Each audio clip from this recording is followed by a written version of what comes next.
Papo de Psiquiatra, com Marcelo Branhas, Marcos Crossi e Pedro Rosa. Tudo o que você sempre quis saber e nunca teve para quem perguntar.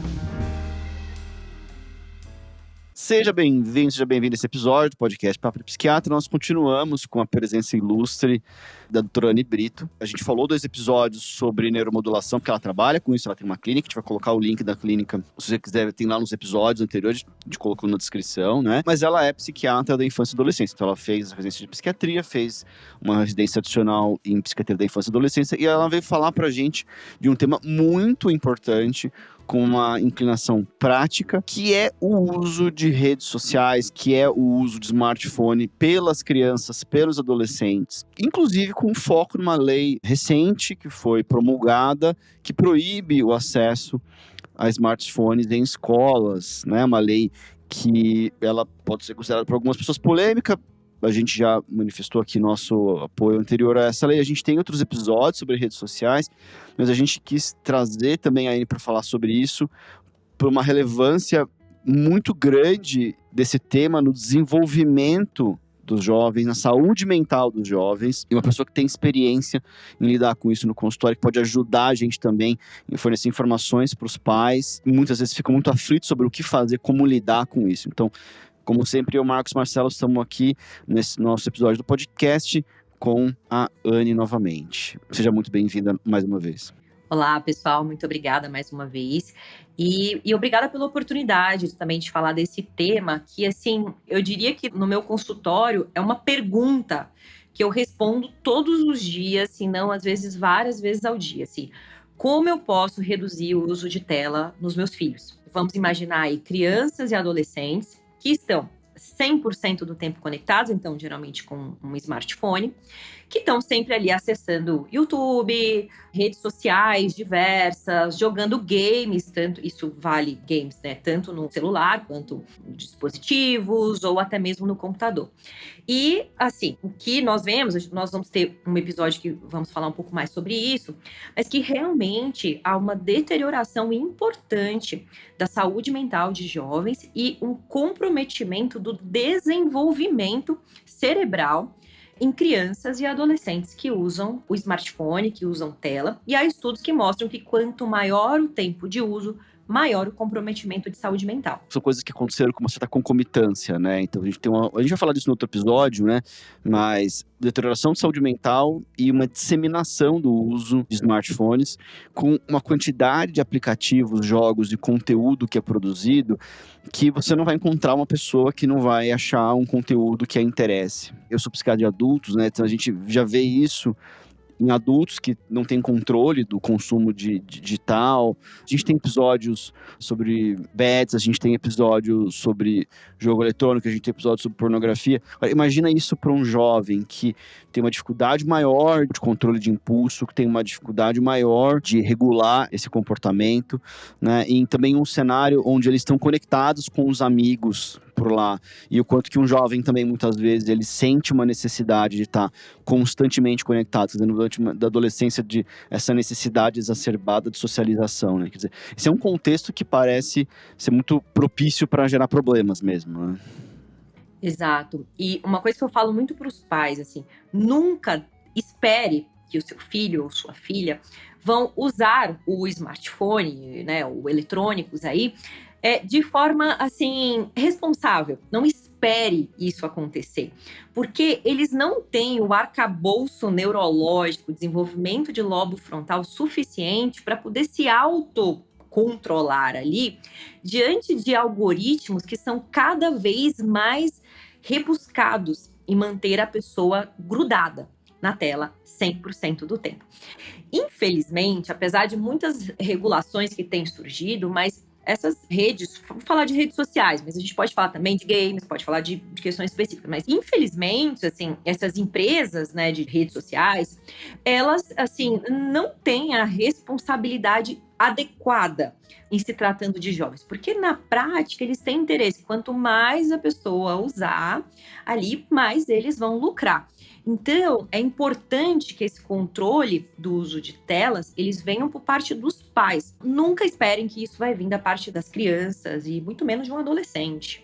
Pois é, Anne. Realmente, acho nesse sentido super interessante, né? Você, claro, ouve mais, né, que a gente, essas preocupações dos pais, inclusive de como agir, mas a gente também ouve, inclusive com adolescentes mais velhos ou adultos agora. Até falando um pouco sobre o que então, assim, os pais poderiam fazer de prático, assim, né? O que eles poderiam fazer, assim, de prático com o filho, com o iPad, com o celular, assim, para tentar, então, minimizar esse uso? Certo. Até antes de responder essa pergunta, Marcelo, o que eu vejo geralmente? Quando o adolescente começa a ficar 100% do tempo ou no game ou no celular, mas totalmente ausente ali do contexto familiar e começa a ter problemas, os pais começam a ficar muito irritados com isso, começam a ficar muito nervosos. E o que eles fazem? Eu vou tirar o seu celular, vai lá e pega e você nunca mais vai ter acesso. Isso, na verdade, é algo assim irreal. Porque a gente sabe que existe um mundo que cada vez mais se demanda de tecnologia. Então, para começar, isso é inefetivo, porque em algum momento você vai ter que devolver ali o celular. Segundo, o adolescente ali, o que acontece quando os pais tomam essa ação? O adolescente se joga no chão, né, diz que odeia os pais, às vezes ameaça ali se machucar de alguma forma. Os pais ficam, inclusive, muito assustados e muito nervosos. E aí depois acaba cedendo, ou naquele momento, ou logo depois, acaba cedendo, dando o celular, e as coisas voltam a ser como era antes. E aí chega um tempo que os pais novamente se revoltam e esse ciclo reinicia. Então, agora focando mais na pergunta do Marcelo, assim, como que pode fazer para ter o controle do uso de telas? Eu diria que este controle, levando em consideração que seu filho ou filha usa telas a maior parte do tempo, idealmente esse controle ele deve começar ali de forma gradual. Estabeleça horários específicos de não se usar os eletrônicos. Então, horário das refeições, horário da família, horário que a família vai estar junto, no horário que vai para a aula de determinada atividade, não se pode ter acesso ao celular. E eu acho importante os pais terem essa perspectiva que diante de uma criança, um adolescente que tem acesso ali 24 horas por dia, você tirar 100% a tela, sem você substituir por outras coisas, também não vai funcionar muito bem, porque esse adolescente vai dar um jeito, vai ficar ocioso em casa, vai acabar indo para essa direção invariavelmente. Então, idealmente, você estabelece aí uma rotina, horários específicos para, inicialmente, não se usar, ter horários específicos para escola, né? Isso já acontece, mas assim, horário de lição de casa, de exercício e horários específicos de uso de tela para entretenimento também. Então, olha, você vai ter ali um exemplo. Volta da escola 14h, então todos os dias de 3 a 5 você vai usar o celular ou seja lá o dispositivo eletrônico para entretenimento. Em geral, isso é pouco, né? Todos os adolescentes acham poucos. Então, quando a gente está falando de um adolescente que usa 24 horas por dia, idealmente você vai reduzindo este tempo e vai colocando outras atividades, estimular atividades ao ar livre, hobbies, leitura, pintura, fazer um instrumento musical, uma atividade física. E é importante lembrar que, principalmente nesse início, você restringir o uso de tela no seu filho ou filha é uma coisa que vai te dar muito trabalho. Vai requerer você ficar atento, você ficar na cola ali para não usar, você ter criatividade de inserir atividades, de inserir outras questões. Mas assim, eu falo muito isso para os pais. Olha, se você não tiver esse trabalho hoje, o trabalho que você vai ter daqui a 2 anos, 5 anos, vai ser muito maior. E você vai pagar um preço muito caro por isso. Então, é muito importante esse trabalho ser feito agora. Porque quanto mais tempo esse adolescente ficar em telas, mais difícil vai ser tirar. E nós temos aí, né, também muitos estudos que mostram, e a gente não precisa nem de estudos para perceber isso, mas existem estudos também que mostram esse potencial aditivo, né, de telas e de redes sociais. Realmente, há uma liberação de dopamina que altera todo o circuito ali de recompensa, que realmente fica um vício ali do uso de telas. Quer dizer, assim, Anne, que, por exemplo, intervir depois que o problema está estabelecido, ou seja, depois que o adolescente já está usando tela ou rede social de uma maneira muito excessiva, é mais difícil. Mas ainda assim, vamos dizer, vale a pena. Quer dizer, com todas essas estratégias que você falou, redução gradual, estímulo de outras atividades, estabelecer certas rotinas, né, e certos limites para o uso de tela. E talvez o que tenha acontecido, né, quer dizer, que as telas, os smartphones, eles vieram talvez de uma forma assim um pouco inocente, né? Quer dizer, acho que talvez boa parte das pessoas não imaginavam que eles pudessem causar tantos problemas, né? Pelo menos a maior parte das pessoas. Eu mesmo, assim, comecei a ter, acho que meu primeiro smartphone foi... Eu demorei um pouco mais do que meus amigos e colegas, foi em 2012. Tinha Instagram, o Instagram acho que nem era da Meta, enfim, parecia ser uma coisa super interessante. Eu falei, nossa, quando eu tiver numa fila longa, eu vou poder usar o meu smartphone, fazer alguma coisa. E hoje eu acho o contrário, eu já acho que é um problema, porque realmente aquilo te prende, né? Você falou do algoritmo, né? Aquilo, de alguma forma, tem até um padrão, assim, quase que viciante, né? Assim, então, intervir é difícil. E você acha que, vamos dizer, porque para os pais... Por que eu estou falando isso? Porque para os pais, assim, vamos dizer que tiveram filhos, assim, talvez entre 2010 e 2020, quer dizer, ninguém sabia, talvez, né, desse problema. Que nem o cigarro, talvez, antigamente, né? Agora, assim, hoje, quer dizer, hoje tem uma consciência um pouco maior, né? Então, assim, por exemplo, né, do ponto de vista preventivo, assim, existe alguma coisa, por exemplo, que os pais possam estar atentos para evitar, na medida do possível, esse tipo de problema de se desenvolver? Sim, com certeza. Um dos grandes pesquisadores que falam sobre isso é o Jonathan Haidt, né? Ele traz muito essa ideia, uma das estratégias que ele propõe é abolir ali o máximo possível, atrasar o máximo possível o uso de telas a nível coletivo. E por que esse coletivo é importante? Porque, né, vocês já devem ter ouvido histórias, ou, né, alguns ouvintes talvez já tenham passado por isso, que é o quê? Você fala pro seu filho, olha, eu não vou te dar o celular, né? Criança tá ali no 6º ano, vamos supor, do ensino fundamental, eu não vou te dar o celular. Só que o que acontece é que todos os outros colegas têm o celular. Então, você fica num dilema ali, peraí, mas eu vou impedir o meu filho de ter, só ele não vai ter. E às vezes você banca isso, né? E que você banca, daí você vê que seu filho é excluído de uma situação ou outra porque ele não tá no grupo do WhatsApp da sala. Então, realmente, assim, essas ações, para elas serem mais efetivas, idealmente elas têm que ser a nível coletivo. Mas não que a nível individual ela não possa ser efetiva e não que a ação individual deixe de ser importante. Porém, nós aqui no Brasil, felizmente, nós temos aí diversos movimentos, né? Tem o movimento Desconecta, que surgiu ali ao longo do ano de 2023, que foi muito interessante de promover, realmente, de adiar o máximo possível o uso de telas, e esse movimento foi muito importante para pressionar também os nossos governantes, até que no final de 2024 surgiu aí a lei, foi sancionada a lei aqui, primeiro aqui no estado de São Paulo, que é proibido o uso de telas, salvo, né, em situações de ensino, que o ensino seja relacionado a isso, ou para pessoas que tenham algum tipo de necessidade especial, mas é proibido o uso de telas dentro de escolas.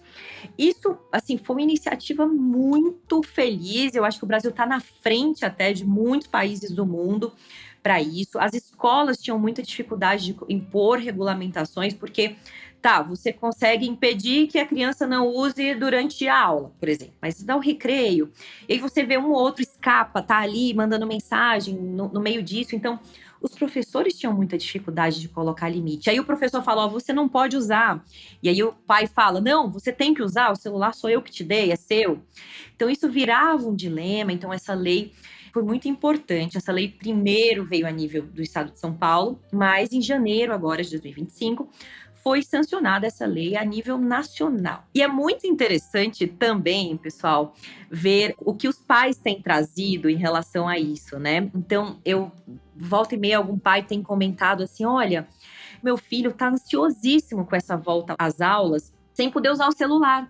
E aí começa a perguntar, com quem que eu vou falar no recreio? O que eu vou fazer no recreio? Para vocês verem o quanto que essa lei é necessária mesmo, né? Porque quantos adolescentes, crianças, passavam ali o recreio no celular, ao invés de ter a oportunidade de socializar, de fazer qualquer coisa que seja na hora do recreio, por exemplo. Então, assim, aí eu até oriento os pais ou converso com o adolescente e falo, olha, fala que todo mundo vai estar na mesma. Então, movimentos como esse são muito importantes, mas ainda assim, mesmo com esse movimento, é muito importante as ações individuais. Uma outra ação também é de colocar filtros de conteúdo nos celulares, né? Filtros, ou melhor, limites de tempo nos celulares, nos tablets, enfim. Que, né, o celular, depois de um determinado momento, ele desliga, ele perde o acesso. E outro de conteúdo também. Porém, ainda assim, não substitui o limite que você vai dar. Porque, às vezes, o iPhone, o celular, foi bloqueado, mas a criança vai para o iPad, vai para o computador. E o filtro de conteúdo, novamente, a gente entra naquela questão dos algoritmos que estão cada vez mais especializados em burlar, inclusive, esses filtros de conteúdo. Não é incomum um pai e uma mãe trazer um relato de que o filho ou a filha teve acesso a algum tipo de conteúdo, mesmo com filtros de conteúdo. Quer dizer, tem uma maneira de, por exemplo, você recomenda que os pais tenham uma inspeção direta do que é consumido, porque o YouTube, por exemplo, registra tudo, o WhatsApp não sei se registra, mas acho que talvez tenha uma conta parental, algo do gênero, né? Isso é ótimo mesmo, Pedro. Então, você vai dar, por exemplo, o seu filho para sua filha um celular, né? Que seja um celular, mas que seja tablet ou computador. E você vai dar já com o combinado prévio de assim, olha, eu vou ter acesso ao seu celular. Então, você, né, pode usar a senha, enfim, mas eu vou checar ocasionalmente o que você está acessando. É claro que, sim, adolescentes têm direito à individualidade, mas assim, se tratando de adolescentes mais velhos, né, 15, 16, 17 anos, talvez você não acesse inteiramente, mas assim, você ter algum acesso. Mas falando de crianças e adolescentes, principalmente antes dos 14 anos, é importante que você tenha acesso ao conteúdo também. Porque tem que lembrar que a internet é um mundo ali de possibilidades, que a criança consegue ter acesso a qualquer tipo de conteúdo. É uma coisa interessante, né? Porque na nossa geração, foi criada com televisão de maneira que você não tinha acesso a assistir o que você queria na hora que você queria. Então você tinha que esperar, lembrar, né? E às vezes não tinha nem programação interessante para você, né? Tinha um monte de coisa que não era desinteressante, aí chegou a TV a cabo, aí tinha canais específicos, aí tinha um canal só de desenho. Nossa, que maravilha, toda hora que eu ligar no Cartoon Network tem um desenho passando. Agora, essa mudança, ela é muito pequena perto da mudança drástica de um algoritmo personalizado. E é uma coisa impressionante, a velocidade de adaptação do algoritmo. Isso é uma coisa que é clara, eu acho que nos últimos anos, inclusive. Então, por exemplo, pegar o Instagram e abrir o Instagram em 2019 em relação a hoje, a velocidade com que eles entregam o conteúdo que você quer. Então, se qualquer tema que você começar a assistir é muito rápido. A mesma coisa no YouTube. E eles acertam. Eles realmente vão entregar para você um conteúdo que tem uma probabilidade muito maior de você querer assistir. E nós estamos falando de adultos, né? Então, você deixou claro ali uma questão de como é que o desenvolvimento de córtex frontal, fundamental para a autorregulação, é deficitário para os jovens, e é um desafio muito maior para eles. Mas é um desafio para nós, adultos, e é um desafio para os próprios pais se autorregular. Então, também, eu queria que você comentasse isso em relação à importância dos pais como um exemplo de como é que o jeito, às vezes, que as crianças veem os pais consumindo conteúdo tem uma importância também para o jovem ao longo do seu desenvolvimento. Bem importante essa pergunta, porque realmente os pais são os primeiros modelos das crianças. Então, as crianças, eles copiam os nossos comportamentos, não falando apenas do uso de tela, mas falando, né, de qualquer outro comportamento. E especificamente do uso de tela, é muito importante que você dê esse exemplo também. Então, e aí uma pergunta que surge geralmente é o quê? Olha, mas eu trabalho no computador, então eu não tenho como não usar o celular. E a gente que é médico, por exemplo, a gente responde paciente no WhatsApp. Então, como diferenciar, como mostrar isso para a criança? Então, um ponto interessante é você mostrar para a criança que a tecnologia, que o celular, o WhatsApp, o que quer que seja, está ali com algum propósito. Né? Então, você está usando este celular para trabalhar. Você está usando o computador para assistir um curso, para aprender. Então, é importante vocês mostrarem para ele o bom uso também, né, desses dispositivos. Para isso, para que ele aprenda a usar. Não, realmente, tá? Eu não usar para lazer, né? Não é interessante. Posso fazer outras coisas melhores, mas para trabalhar, para estudar, para acessar coisas aí que são importantes, é importante na nossa vida. Então, mostre para eles a importância deste propósito na hora de usar as telas. Eu imagino também, né, que você até falou pra gente em uma outra ocasião, dos horários, né, também, né? Bom, quer dizer, você está sentado à mesa, quer dizer, todo mundo, inclusive os pais, principalmente, servir como exemplo de, não é um horário, salvo emergências, né, que você vai usar o eletrônico. Acho que essa questão, que o Pedro falou muito, né, ele tinha, quando a tecnologia era mais limitada, bom, você tinha os horários, inclusive quando vocês devem ter passado por isso já, você perdia o horário do seu desenho favorito, você ficava muito frustrado. No dia seguinte, você ia ter que tentar entender sem ter visto um episódio, né, a continuação. Então, como tá tudo muito à vontade, você acaba não treinando os seus freios, né, o seu controle dos seus impulsos, né? Então, acho que isso é importante, essa coisa do horário também, né? A hora que é apropriada e a hora que não é apropriada. Exato.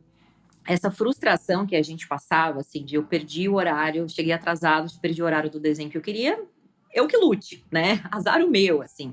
Essa frustração, ela era muito importante para o desenvolvimento, o que não se tem hoje. Então, por isso, estabeleça o horário de usar. Eu sempre falo assim para os pais que crianças que usam pouco, adolescentes, ou quando você está introduzindo o uso, coloque o horário que pode usar, né? Então, o horário ali, esse vai ser o horário que você vai usar o Instagram, qualquer coisa que seja, para lazer.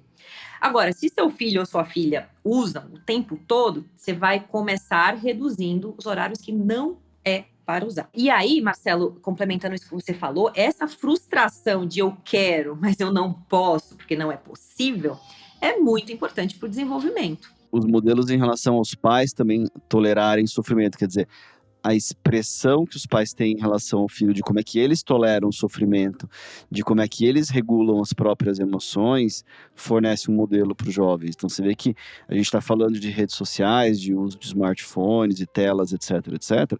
Mas a gente está falando de uma coisa bastante abrangente, né? Se os pais demonstram para os filhos uma intolerância à frustração, a primeira coisa que você falou, né? Na hora, os pais, às vezes, vão ficar profundamente irritados com uma situação dramática, e vão tentar resolver o problema de uma maneira também não muito regulada. E o jovem vai se sentir profundamente injustiçado, de uma mudança drástica de repente. Quer dizer, os pais vão precisar, muitas vezes, como claro deve ser um adulto na sala e mostrar uma regulação de uma situação frustrante para eles e aplicar regras justas, realistas, consistentes, de maneira sistemática e com amor, né? Quer dizer, assim, não tem outra opção, né? Assim.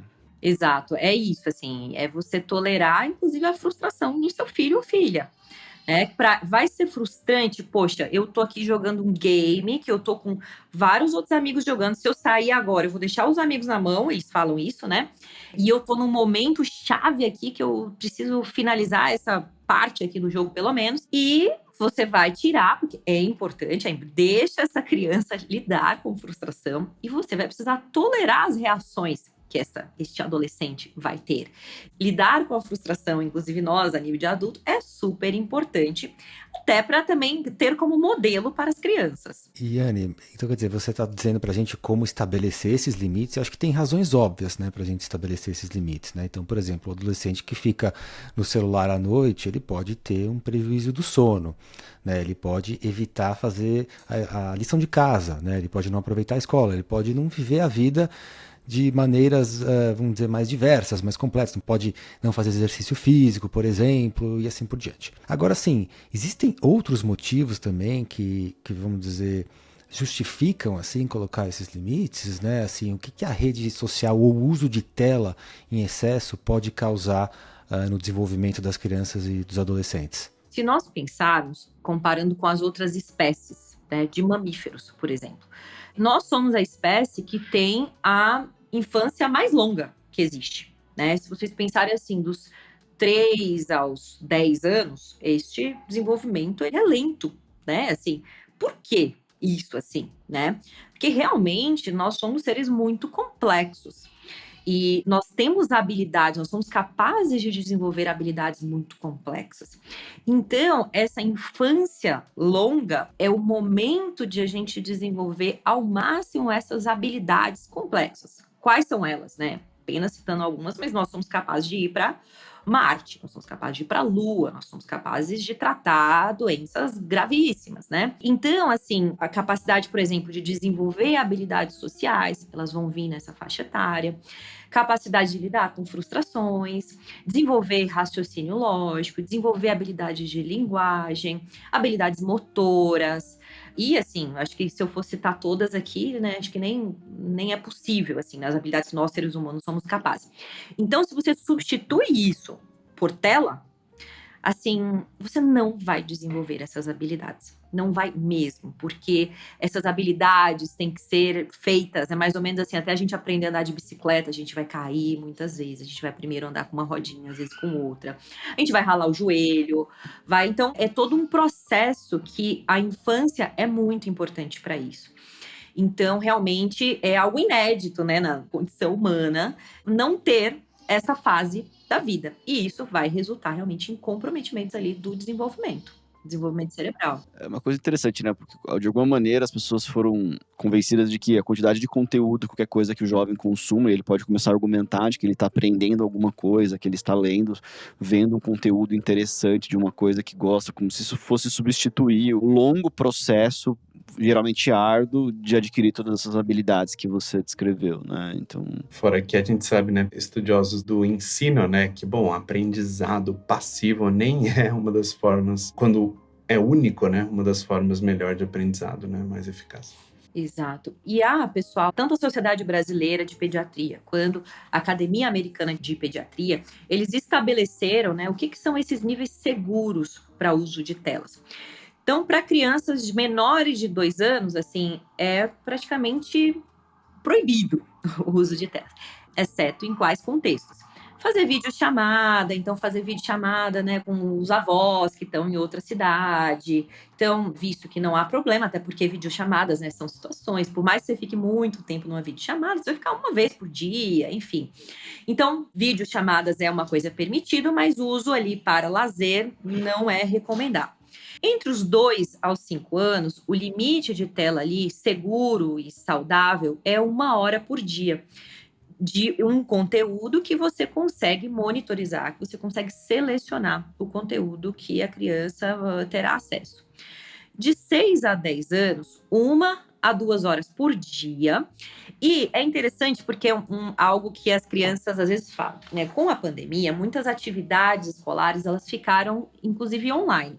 Pesquisas que vão fazer. Você pode separar isso, olha, então, assim, você tem 1 hora de tela por dia, mas se você está ali estudando, usando o eletrônico com um propósito, não tira. Você tem direito a essa 1 hora de tela depois para lazer. E adolescentes de 11 a 18 anos já não tem o limite ali indicado, mas assim, não tem um consenso deste momento, mas assim, recomenda-se o mínimo possível, né? Algumas referências falam que de até 2 horas por dia, não tem um consenso geral, mas assim, o mínimo possível, porque é isso, toda essa faixa etária é o momento que estamos desenvolvendo habilidades que serão recrutadas, que serão necessárias na vida adulta.